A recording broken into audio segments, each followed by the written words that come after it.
हाँ जी, good morning students. सो ਅੱਜ ਦੇ ਲੈਕਚਰ 'ਚ ਆਪਾਂ ਇੱਕ ਬਹੁਤ ਇੰਪੋਰਟੈਂਟ ਟੌਪਿਕ ਕਰਨਾ ਆ ਜਿਹੜਾ ਹੈਗਾ ਜੀ difference between ecology and ecosystem. ਠੀਕ ਹੈ, ਹਾਲੇ ਤੱਕ ਆਪਾਂ ਸਟੱਡੀ ਕੀਤਾ ਸੀ ਆਪਣੇ ਫਰਸਟ ਚੈਪਟਰ ਦੇ ਵਿੱਚ EVS ਦੇ ਕਿ ਇਕੋਲੋਜੀ ਕੀ ਹੁੰਦੀ ਹੈ। ਠੀਕ ਹੈ, ਉਹਦੇ ਆਬਜੈਕਟਿਵਸ ਕੀ ਹੁੰਦੇ ਆ ਇਕੋਲੋਜੀ ਦੇ, ਇੰਪੋਰਟੈਂਸ ਕੀ ਹੁੰਦੀਆਂ ਇਕੋਲੋਜੀ ਦੀਆਂ। ਠੀਕ ਹੈ, ਐਂਡ ਉਸ ਤੋਂ ਬਾਅਦ ਆਪਾਂ ਸਟੱਡੀ ਕੀਤਾ ਸੀ ਈਕੋਸਿਸਟਮ ਕਿ ਵਾਟ ਇਜ਼ ਈਕੋਸਿਸਟਮ, ਈਕੋਸਿਸਟਮ ਦੀਆਂ ਕਿਹੜੀਆਂ-ਕਿਹੜੀਆਂ ਟਾਈਪਸ ਹੁੰਦੀਆਂ ਹੈ। ਠੀਕ ਹੈ, ਕੈਟਾਗਰੀਜ਼ ਕਿਹੜੀਆਂ ਹੁੰਦੀਆਂ ਹੈ, ਕਰੈਕਟਰਿਸਟਿਕਸ ਕੀ ਹੁੰਦੇ ਆ, ਇਹ ਸਾਰਾ ਕੁਝ ਆਪਾਂ ਹਾਲੇ ਤੱਕ ਸਟੱਡੀ ਕਰ ਲਿਆ ਹੋਇਆ। ਸੋ ਜਿਹੜਾ ਹੁਣ ਨੈਕਸਟ ਟੌਪਿਕ ਆ, ਇੰਪੋਰਟੈਂਟ ਟੌਪਿਕ ਹੈਗਾ ਆ, ਉਹ ਹੈਗਾ ਆ difference between ecology and ecosystem. ਹੁਣ ਆਪਾਂ ਇਕੋਲੋਜੀ ਵੀ ਪੜ੍ਹ ਲਿਆ ਐਂਡ ਇਕੋਸਿਸਟਮ ਵੀ ਪੜ੍ਹ ਲਿਆ। ਸੋ ਦੋਨਾਂ 'ਚ ਕੀ ਡਿਫਰੈਂਸ ਆ? ਕਾਫੀ ਇੰਪੋਰਟੈਂਟ ਕੁਐਸਚਨ ਆ ਬੇਟਾ, 5 ਮਾਰਕਸ ਦੇ ਵਿੱਚ ਆਲਮੋਸਟ ਹਰੇਕ ਵਾਰੀ ਐਗਜ਼ਾਮ ਦੇ ਵਿੱਚ ਆਉਂਦਾ ਹੈ, ਸੋ ਰੈਡੀ ਕਰ ਲੈਣਾ। ਹਾਂਜੀ, so what is ecology? It is the study of biotic and abiotic components, how they interact with each other. ठीक है, इकोलॉजी की एक स्टडी आ कि किस तरह ਜਿਹੜੇ ਬਾਇਓਟਿਕ ਕੰਪੋਨੈਂਟ ਆ ਤੇ ਅਬਾਇਓਟਿਕ ਕੰਪੋਨੈਂਟਸ ਆ ਇੱਕ ਦੂਸਰੇ ਦੇ ਨਾਲ ਇੰਟਰੈਕਟ ਕਰਦੇ ਆ, ਇੱਕ ਦੂਸਰੇ ਦੇ ਨਾਲ ਮਿਲਦੇ ਆ। ਹੁਣ ਬਾਇਓਟਿਕ ਕੰਪੋਨੈਂਟ ਕਿਹੜੇ ਹੁੰਦੇ ਆ? ਬਾਇਓਟਿਕ ਹੁੰਦੇ ਬੇਟਾ ਜਿਨ੍ਹਾਂ ਦੇ ਵਿੱਚ ਲਾਈਫ ਹੈਗੀ ਆ, ਲਿਵਿੰਗ ਬੀਇੰਗਸ, ਜਿਨ੍ਹਾਂ ਦੇ ਵਿੱਚ ਲਾਈਫ ਹੈਗੀ ਆ, ਲਿਵਿੰਗ ਬੀਇੰਗਸ ਆ, ਲਾਈਕ ਹਿਊਮਨ, ਐਨੀਮਲਸ, ਬਰਡਸ। ਠੀਕ ਹੈ, ਇਹ ਹੋ ਗਏ ਤੁਹਾਡੇ biotic component. Then what is abiotic components? ਜਿਹੜੇ ਜਿਸ ਤਰ੍ਹਾਂ ਆਪਣਾ ਇਨਵਾਇਰਮੈਂਟ ਹੋ ਗਿਆ, ਏਅਰ ਹੋ ਗਈ, ਸੋਇਲ ਹੋ ਗਈ, ਇਹ ਬਾਇਓਟਿਕ ਕੰਪੋਨੈਂਟ ਹੋ ਗਿਆ। ਠੀਕ ਹੈ, ਫੋਰੈਸਟ ਹੋ ਗਿਆ, ਐਕਸੈਟਰਾ। ਸੋ ਉਹਨਾਂ ਦੇ ਇੰਟਰੈਕਸ਼ਨ ਕਿਸ ਤਰ੍ਹਾਂ ਹੁੰਦੀ ਹੈ, ਇੱਕ ਦੂਸਰੇ ਨਾਲ ਇੰਟਰੈਕਟ ਕਰਦੇ ਆ, ਉਹਨੂੰ ਕਹਿੰਦੇ ਆ ਇਕੋਲੋਜੀ ਦੀ ਸਟੱਡੀ। ecosystem ਕੀ ਹੈ? the interaction of animal, plants and their environment is called ecosystem.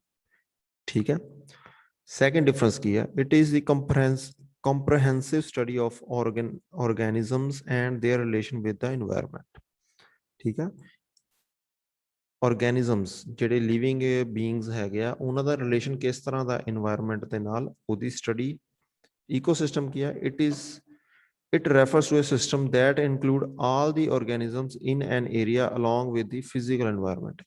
ठीक है, so ecosystem की एक particular area ਦੇ ਵਿੱਚ ਕਿਸ ਤਰ੍ਹਾਂ ਦੇ organisms ਆ ਤੇ ਉੱਥੇ ਦੀ environment ਕੀ ਆ, ਉਸ particular area ਦੀ ਸਟੱਡੀ ਨੂੰ ਕਹਿੰਦੇ ਆ ecosystem।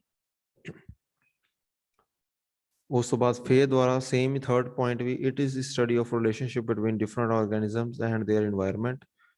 ਹੁਣ ecosystem ਕੀ ਹੈ? it is the place such as forest, pond, ocean, grassland, etc. where interaction between living and non-living things occur. So ecosystem ਦੇ ਵਿੱਚ ਕੀ ਹੈ? ਇੱਕ particular area ਦੇ ਵਿੱਚ ਕਿਸ ਤਰ੍ਹਾਂ ਦਾ ਇੰਟਰੈਕਸ਼ਨ ਹੈਗਾ ਆ living beings and non living beings ਦੇ ਵਿੱਚ, ਉਹਦੀ ਸਟੱਡੀ, ਇੱਕ particular ਏਰੀਆ ਦੀ ਸਟੱਡੀ। ਤੇ ਲਾਸਟ ਪੁਆਇੰਟ ਕੀ ਹੈ? it is broad concept of biology ਤੇ ecosystem ਕੀ ਹੈ? it is subset of ecology. So ecology ਕੀ ਹੈ? ਇੱਕ ਬ੍ਰੌਡ ਕੰਸੈਪਟ ਆ। ਪੂਰੀ ਅਰਥ ਦੀ ਇਕੋਲੋਜੀ ਕੀ ਆ? ਪੂਰੀ ਅਰਥ ਦੇ ਜਿਹੜੇ ਐਨੀਮਲਸ ਆ, ਕਿਸ ਤਰ੍ਹਾਂ ਹਿਊਮਨ ਬੀਇੰਗਸ ਆ, ਉਹ ਕਿਸ ਤਰ੍ਹਾਂ ਇੱਕ ਦੂਸਰੇ ਦੇ ਨਾਲ ਇੰਟਰੈਕਟ ਕਰਦੇ ਪਏ, ਇਨਵਾਇਰਮੈਂਟ ਦੇ ਨਾਲ ਕਿਸ ਤਰ੍ਹਾਂ ਇੰਟਰੈਕਟ ਕਰਦੇ ਪਏ ਆ। ਬਟ ਇਕੋਸਿਸਟਮ ਕੀ ਆ? ਇੱਕ ਪਰਟੀਕੂਲਰ ਸਪੈਸੀਫਿਕ ਏਰੀਆ ਦੇ ਵਿੱਚ, ਫੋਰ ਐਗਜ਼ਾਮਪਲ ਇੱਕ ਰਿਵਰ ਆ, ਉਸ ਏਰੀਆ ਦੇ ਵਿੱਚ ਜਿਹੜੇ ਲਿਵਿੰਗ ਆਰਗੈਨਿਜ਼ਮਸ ਆ, ਨॉन ਲਿਵਿੰਗ ਆਰਗੈਨਿਜ਼ਮਸ ਦੇ ਨਾਲ ਕਿਸ ਤਰ੍ਹਾਂ ਇੰਟਰੈਕਟ ਕਰਦੇ ਪਿਆ, ਉਸ ਪਾਰਟਿਕੂਲਰ ਏਰੀਆ ਦੀ ਸਟੱਡੀ ਨੂੰ ਕਹਿੰਦੇ ਆ ecosystem.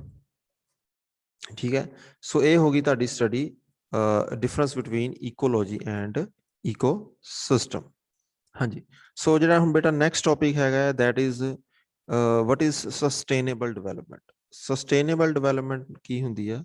Sustainable development is development that meets the need of the present without compromising the ability of future generation.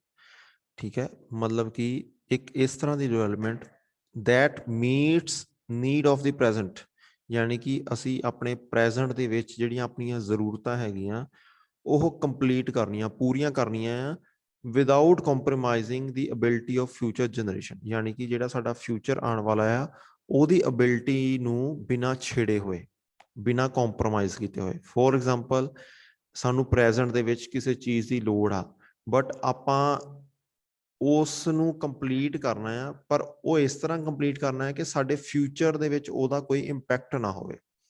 ठीक है। सो इस चीज़ नूं कहंदे आ सस्टेनेबल डिवेलपमेंट। So definition याद कर लेनी है। Sustainable development is development that meets the need of the present without compromising the ability of future generation to meet their own needs. It contains within two key components. First, the concept of needs, in particular the essential need of the world poor, to which overriding priority should be given, and the idea of limitation imposed by the state of technology and social organization on the environment's ability to meet present and future need. For example, ਅਗਰ ਆਪਾਂ ਗੱਲ ਕਰੀਏ ਅੱਜ ਦੇ time ਦੇ ਵਿੱਚ ਅਸੀਂ forest ਨੂੰ ਕੱਟ ਕਰਦੇ ਜਾ ਰਹੇ ਹਾਂ, ਠੀਕ ਹੈ, ਕਾਹਦੇ ਲਈ? ਸਾਡੀ ਜੋ ਵੁੱਡ ਦੀ ਨੀਡ ਹੈ, ਲੱਕੜ ਦੀ ਨੀਡ ਆ, ਉਹਨੂੰ ਪੂਰਾ ਕਰਨ ਦੇ ਲਈ। ਬਟ ਉਹਦੇ ਨਾਲ ਕੀ ਹੋ ਰਿਹਾ ਆ, ਸਾਡੇ ਫਿਊਚਰ ਦੇ ਉੱਪਰ ਇੰਪੈਕਟ ਪੈ ਰਿਹਾ ਹੈ। ਦਰਖਤ ਦੇ ਕੱਟੇ ਜਾਣ ਦੇ ਨਾਲ ਪੋਲਿਊਸ਼ਨ ਇਨਕਰੀਜ਼ ਹੋ ਰਿਹਾ ਹੈ, ਠੀਕ ਹੈ। ਇਨਵਾਇਰਮੈਂਟ ਜਿਹੜਾ ਆ ਉਹ ਸਟੇਬਲ ਨਹੀਂ ਹੈਗਾ, ਕਦੀ ਬਹੁਤ ਜ਼ਿਆਦਾ ਗਰਮੀ ਪੈਣ ਲੱਗ ਪਈ ਆ, ਕਦੀ ਬਹੁਤ ਠੰਡ ਹੋਣ ਲੱਗ ਪਈ ਆ, ਗਲੋਬਲ ਵਾਰਮਿੰਗ ਹੋਣ ਲੱਗ ਪਈ ਆ। ਸੋ ਸਾਰਾ ਕੁਝ ਕਿਉਂ ਹੋ ਰਿਹਾ? ਕਿਉਂਕਿ ਅਸੀਂ ਆਪਣੀ ਨੀਡਸ ਨੂੰ ਇਸ ਟਾਈਮ ਤੇ ਪੂਰਾ ਕਰਨ ਦੇ ਲਈ, ਕੰਪਲੀਟ ਕਰਨ ਦੇ ਲਈ ਫਿਊਚਰ ਬਾਰੇ ਨਹੀਂ ਸੋਚਦੇ ਪਏ, ਅਸੀਂ ਸਿਰਫ ਆਪਣੀਆਂ ਪ੍ਰੈਜ਼ੈਂਟ ਦੇ ਵਿੱਚ ਨੀਡਸ ਨੂੰ ਪੂਰਾ ਕਰਦੇ ਪਏ। ਸੋ ਇਹਦੇ ਵਿੱਚ ਨਾ ਕੁਝ ਇੰਪੋਰਟੈਂਟ ਕੰਪੋਨੈਂਟਸ ਹੈਗੇ ਆ ਸਸਟੇਨੇਬਲ ਡਿਵੈਲਪਮੈਂਟ ਦੇ ਵਿੱਚ, ਕਿ ਪੋਪੂਲੇਸ਼ਨ ਸਟੇਬਲਾਈਜੇਸ਼ਨ। ਸੋ ਸਭ ਤੋਂ ਮੇਨ ਜਿਹੜੀ ਚੀਜ਼ ਹੈਗੀ ਹੈ ਕਿ ਆਪਾਂ ਪੋਪੂਲੇਸ਼ਨ ਜਿਹੜੀ ਹੈਗੀ ਆ ਉਹਨੂੰ ਸਟੇਬਲਾਈਜ਼ ਕਰਨਾ ਹੈ, ਠੀਕ ਹੈ। ਫਿਊਚਰ ਵਾਸਤੇ ਸੋਚਣਾ ਹੈ, ਪੋਪੂਲੇਸ਼ਨ ਨੂੰ ਸਟੇਬਲ ਕਰਨਾ ਹੈ।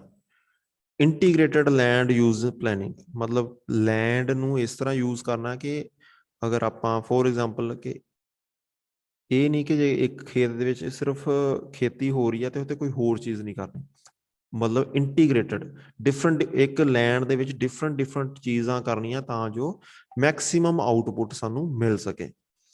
ਕੰਜ਼ਰਵੇਸ਼ਨ ਆਫ ਬਾਇਓਡਾਇਵਰਸਿਟੀ, ਬਾਇਓਡਾਇਵਰਸਿਟੀ ਕਹਿੰਦੇ ਆ ਜਿੱਥੇ ਬਹੁਤ ਡਿਫਰੈਂਟ ਤਰ੍ਹਾਂ ਦੇ ਐਨੀਮਲਸ ਸਪੀਸ਼ੀਜ਼ ਹੋਣ, ਜਿੱਥੇ ਕੋਈ ਹਿਊਮਨ ਦੀ ਇੰਟਰਫੇਰੈਂਸ ਨਾ ਹੋਵੇ। ਲਾਈਕ ਪਾਰਕ ਹੋ ਗਿਆ, ਪਾਰਕ ਦੇ ਵਿੱਚ ਡਿਫਰੈਂਟ ਟਾਈਪਸ ਦੇ ਐਨੀਮਲਸ ਹੁੰਦੇ ਆ, ਠੀਕ ਹੈ, ਉੱਥੇ ਕੋਈ ਹਿਊਮਨ ਇੰਟਰਫੇਅਰ ਨਹੀਂ ਕਰ ਸਕਦਾ। ਸੋ ਇਸ ਤਰ੍ਹਾਂ ਦੀ ਕੰਜ਼ਰਵੇਸ਼ਨਸ ਬਣਾਉਣੀਆਂ ਚਾਹੀਦੀਆਂ। ਤੇ ਲਾਸਟ ਹੈਗਾ air and water pollution control, ਯਾਨੀ ਕਿ ਸਾਨੂੰ ਪੋਲਿਊਸ਼ਨ ਤੇ ਕੰਟਰੋਲ ਕਰਨਾ ਪੈਣਾ ਹੈ ਜੇ ਅਗਰ ਆਪਾਂ ਫਿਊਚਰ ਬਚਾਉਣਾ ਹੈ, ਠੀਕ ਹੈ। ਸੋ ਇਹ ਕੁਛ ਪੁਆਇੰਟਸ ਸੀਗੇ ਸਸਟੇਨੇਬਲ ਡਿਵੈਲਪਮੈਂਟ ਦੇ, ਕਿ ਕਿਸ ਤਰ੍ਹਾਂ ਸਸਟੇਨੇਬਲ ਡਿਵੈਲਪਮੈਂਟ ਹੋ ਸਕਦੀ ਹੈ। ਮਤਲਬ ਆਪਾਂ ਆਪਣੀਆਂ ਲੋੜਾਂ ਵੀ ਪੂਰੀਆਂ ਕਰਨੀਆਂ ਪ੍ਰੈਜ਼ੈਂਟ ਦੀਆਂ, ਬਟ ਫਿਊਚਰ ਦੇ ਨਾਲ ਛੇੜਖਾਨੀ ਨਹੀਂ ਕਰਨੀ। ਇੱਕ ਹੋਰ ਪੁਆਇੰਟ ਇਹਦੇ ਵਿੱਚ ਆ ਸਕਦਾ ਆ ਰੀਨਿਊਏਬਲ એનર્ਜੀ ਰਿਸੋਰਸਿਸ, ਯਾਨੀ ਕਿ ਆਪਾਂ ਰੀਨਿਊਏਬਲ એનર્ਜੀ ਸੋਰਸਿਸ ਦਾ ਯੂਜ਼ ਕਰੀਏ, ਪੈਟਰੋਲ ਡੀਜ਼ਲ ਨੂੰ ਛੱਡ ਕੇ ਗ੍ਰੀਨ એનર્ਜੀ ਵੱਲ ਜਾਈਏ, ਇਲੈਕਟ੍ਰਿਕ ਵਹੀਕਲ ਯੂਜ਼ ਕਰੀਏ, ਠੀਕ ਹੈ, ਸੋਲਰ ਪੈਨਲਸ ਲਗਾਈਏ ਇਲੈਕਟ੍ਰਿਸਿਟੀ ਦੇ ਲਈ। ਸੋ ਇਸ ਤਰ੍ਹਾਂ ਦਾ ਸਾਰਾ ਕੁਝ ਹੋ ਸਕਦਾ ਹੈ। ਉਸ ਤੋਂ ਬਾਅਦ ਇੱਕ ਹੋਰ ਪੁਆਇੰਟ ਆ ਸਕਦਾ ਬੇਟਾ, ਰੀਸਾਈਕਲਿੰਗ ਆਫ ਵੇਸਟ ਐਂਡ ਰੈਜ਼ੀਡਿਊਸ। ਸੋ ਜਿਹੜੇ ਵੇਸਟ ਆਪਾਂ ਪ੍ਰੋਡਿਊਸ ਕਰਦੇ ਹਾਂ ਉਹਨੂੰ ਰੀਸਾਈਕਲ ਕਰੀਏ ਤਾਂ ਜੋ ਸਾਨੂੰ ਨਵਾਂ ਨਾ ਲੈਣਾ ਪਏ, ਉਹਨੂੰ ਵੀ ਆਪਾਂ ਬਾਰ-ਬਾਰ ਰੀਸਾਈਕਲ ਕਰਕੇ ਯੂਜ਼ ਕਰ ਸਕੀਏ। ਤੇ ਲਾਸਟ ਹੈਗਾ ਕਿ ਆਪਾਂ ਸਸਟੇਨੇਬਲ ਡਿਵੈਲਪਮੈਂਟ ਕਿਸ ਤਰ੍ਹਾਂ ਲਿਆ ਸਕਦੇ ਹਾਂ, ਕਿ ਇਨਵਾਇਰਮੈਂਟਲ ਐਜੂਕੇਸ਼ਨ, ਛੋਟੇ ਹੁੰਦੇ ਤੋਂ ਹੀ ਬੱਚਿਆਂ ਨੂੰ ਇਨਵਾਇਰਮੈਂਟ ਦੀ ਐਜੂਕੇਸ਼ਨ ਦਿੱਤੀ ਜਾਵੇ ਤਾਂ ਜੋ ਉਹ ਫਿਊਚਰ ਦੇ ਵਿੱਚ ਇਸ ਦੇ ਪ੍ਰਤੀ ਬਹੁਤ ਜਾਗਰੂਕ ਹੋ ਸਕਣ, ਠੀਕ ਹੈ। ਸੋ ਇਹ ਸੀਗਾ ਬੇਟਾ ਤੁਹਾਡਾ ਟੌਪਿਕ ਸਸਟੇਨੇਬਲ ਡਿਵੈਲਪਮੈਂਟ। ਹੁਣ ਕਿਸੇ ਵੀ ਸਟੂਡੈਂਟ ਨੂੰ ਜੇ ਕੋਈ ਡਾਊਟ ਹੋਇਆ, ਆਪਣੇ ਹਾਲੇ ਤੱਕ ਜਿੰਨੇ ਟੌਪਿਕ ਹੋਏ ਆ, ecosystem, ecology, difference between ecosystem and ecology and sustainable development, ਆਪਾਂ ਫਰਾਈਡੇ ਇੱਕ ਜ਼ੂਮ ਤੇ ਮੀਟਿੰਗ ਕਰਾਂਗੇ ਲਾਈਵ, ਉਹਦੇ ਵਿੱਚ ਤੁਹਾਡੇ ਸਾਰੇ ਡਾਊਟ ਕਲੀਅਰ ਕਰ ਲਾਂਗੇ। ਸੋ ਤੁਸੀਂ ਆਪਣੇ ਡਾਊਟਸ ਨੋਟ ਡਾਊਨ ਕਰ ਲੈਣੇ ਆ, ਠੀਕ ਹੈ ਬੇਟਾ। ਮੈਂ ਤੁਹਾਨੂੰ ਨੋਟਸ ਵੀ ਸੈਂਡ ਕਰ ਰਿਹਾ, ਸੋ ਤੁਸੀਂ ਨੋਟਸ ਦੇਖ ਲਿਓ ਤੇ ਉਹਨਾਂ ਨੂੰ ਕਾਪੀ ਦੇ ਉੱਪਰ ਨੋਟ ਡਾਊਨ ਕਰ ਲਿਓ, ਠੀਕ ਹੈ। ਥੈਂਕ ਯੂ ਬੇਟਾ।